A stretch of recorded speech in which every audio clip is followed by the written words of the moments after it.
सरकार ने होगी, विवेचना तो हो चुकी है अरुण। ओम प्रकाश राजभर तो कह रहे हैं 4 बार मुलाकात की मुख्यमंत्री से और मुख्यमंत्री ने माना कि अफसरों से गलती हुई है। तो गलती तो पता लग गई थी, चुपचाप बैठे हुए थे कि भाई खुलासा ना हो जाए, बस चलने दो। संदीप जी, ये बहुत गंभीर विषय है और तमाम जो युवा ना तो ठंडक देखे, ना गर्मी देखे, ना बरसात देखे और लगातार संघर्ष करते रहे सड़कों पर। और माननीय ओम प्रकाश राजभर जी ने इनके संघर्ष को लेकर के माननीय मुख्यमंत्री जी के दरबार तक इनके प्रतिनिधि मंडलों को लेकर गए। अच्छा, दरबार लगता और है? जब नहीं माने ऑफिस तक गए, उनको बताए कि इनकी समस्या ये है। देखिए क्या होता है संदीप जी, नहीं, कुछ वो थोड़ा अधिकारियों दरबार की से ऐसी मुझे नीयत है। मैं समझना चाह रहा था, मतलब ऑफिस राजाओं उसको कह और दिया था। छात्र तो नहीं, सामान्य प्रजा हैं, है ना, नहीं, उनको तो कुचला जा वो सकता विषय है। पर आप लेके जा रहे हैं। जैसे क्या होता है, कुछ अधिकारी ऐसे हैं, बड़े अधिकारी, जो माननीय मुख्यमंत्री जी को और सरकार के जिम्मेदार लोगों को पढ़ाते हैं पाठ 16 दूनी 8। अगर ये 16 दूनी 32 पढ़ाए होते तो इन युवाओं को न्याय मिल गया होता और सड़क पर संघर्ष करने को नहीं दिखाई तो देता। ये तो आज जिस तरीके से 2020 11 अक्टूबर, एक मिनट अरुण, 11 अक्टूबर 2020 को पहली सूची आई, 30 नवंबर 2020 को दूसरी। 4 साल हो गए, मोटे मोटे पकड़ लेते हैं। 4.5 साल का ये संघर्ष है।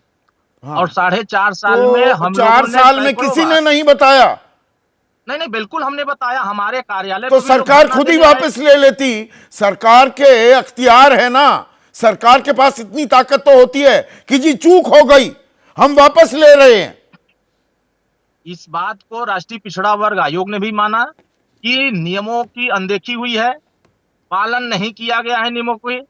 यह बात राज्य पिछड़ा वर्ग आयोग ने भी माना। किसकी और जिम्मेदारी है? यह बात सरकार की जिम्मेदारी है। लेकिन सरकार ने अपना वकील तो कोर्ट में खड़ा किया। तमाम ऐसे पीआईएल दाखिल होते चले गए जिसमें सहमति नहीं बन रही थी, और सहमति बनाने के लिए सरकार लगातार प्रयास कर रही थी कि आपस में शिक्षक संघ और सरकार के बीच में सहमति बने।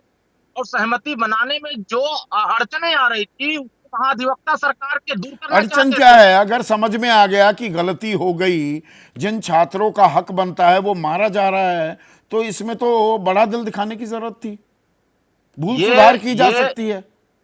ये इसकी भरपाई करना बड़ा मुश्किल है संदीप जी। ये उत्तर प्रदेश में पिछड़े, दलित, वंचित वर्गों के साथ जितनी भी भर्तियां हुई हैं, उन भर्तियों में जब तक आवाज नहीं उठाई गई है, तब तक इन नहीं, भर्तियों पर में रायता अभी और फैलेगा क्या अरुण? अभी तो देखिए, सबकी नौकरी गई, नई सूची आएगी, उनमें से कुछ लोग जुड़ेंगे, कुछ लोग हटेंगे। जो हटेंगे, जो अभी तक नौकरी जिनके पास थी, वो सुप्रीम कोर्ट जाएंगे, वो वहां से स्टे लेकर आएंगे। मतलब तमाशा बनेगा ना। नहीं, इसी तमाशा को दूर करने के लिए जो सुप्रीम कोर्ट तक ये मामला जाएगा, जो हाई कोर्ट ने निर्देश दिया है कि निर्देश में नई सूची, किस बात की नई सूची बनेगी? जिन लोगों को भर्ती प्रक्रिया में शामिल नहीं किया गया है, जिन लोगों को मेरिट लिस्ट से बाहर कर दिया गया है, वो सड़कों पर आ गए, जिन लोगों को नौकरी दे दी गई।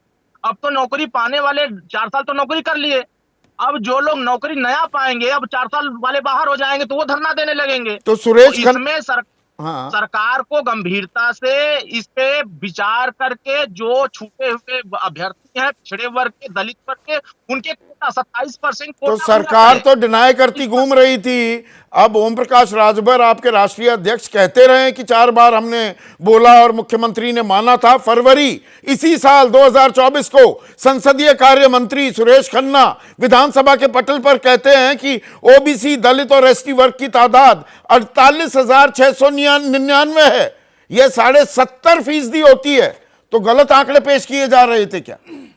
देखिए, उनको तथ्यों के बारे में यही तो बात कर रहे हैं कि 16 दूनी 8 पढ़ाया जा रहा था। माननीय ओम प्रकाश राजभर जी और सुहेल देव भारती सदन के पटल पर गलत जानकारी का मतलब होता है विशेषाधिकार हनन। ये तो अधिकारी लोग, जो अधिकारियों ने पढ़ाया है, वही अधिकारी जाकर के समझाते हैं, वही चीजें सामने आती हैं। जो बात सत्य थी, जो तथ्यपरक थी, जो पूरी तरीके से योजना बना करके जो युवाओं ने रिपोर्ट दिया था कि अधिकारियों ने जो कह दिया वो बात मान ली, छात्रों की गुहार की परख ही नहीं की गई। यही तो परख करने के लिए हाई कोर्ट ने आदेश दिया है कि इसको परखिए कि जो अभ्यर्थी सड़क पर धरना दे रहे थे वो न्याय मांग रहे थे, आज तो उनके न्याय की जीत हो गई। और ये सुहेलदेव भारतीय समाज पार्टी तो लगातार इस बात की कह रही थी कि इनको न्याय देना चाहिए, पिछड़े दलित वंचित वर्ग के लोग, इनको न्याय नहीं मिल रहा है। और न्याय दिलाने के लिए हम लोगों ने माननीय मुख्यमंत्री तक छोड़ दीजिए, माननीय अमित शाह जी तक इस बात अब को जिन जिन पहुंचाए। की नौकरी जाएगी वो भी तो आपके दुश्मन बनेंगे, आगे कुआ पीछे खाई। नहीं देखिए, कोई इसमें यही तो समझदारी है कि सरकार सभी पक्षों को सुन करके उस पे नई कटाव जो बनाए, समझदारी क्या है? गुड कॉप बैड कॉप खेल रहे हैं आप। सरकार फैसला ले, गलत फैसला ले, उसकी अनदेखी करे, आंखें मूंद कर बैठी रहे। अब आप यहां पर ताली भी बजाएं कि सरकार कोर्स करेक्शन कर रही है, चित भी मेरी पट भी मेरी, और अंटा बेचारे बजाते रहे ये छात्र। कमाल की राजनीति कर रहे हैं आप। संदीप जी, हम लोगों ने हमेशा सही नियमावली का पालन करने की बात कहा है, सही नियम, से नियमों का, अरे भैया ऐसे नियम, अनियमितता जो थी उसको दूर करने की बात का। जैसे ही घड़ी का काटा दोपहर 2:30 पे आए, बबीता जी का दिल सास बहू साजिश के लिए मचल जाए।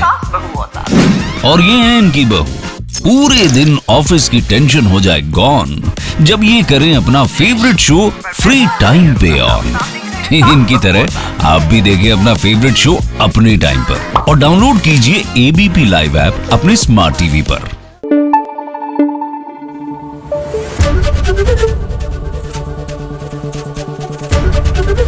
एबीपी न्यूज आपको रखे आगे।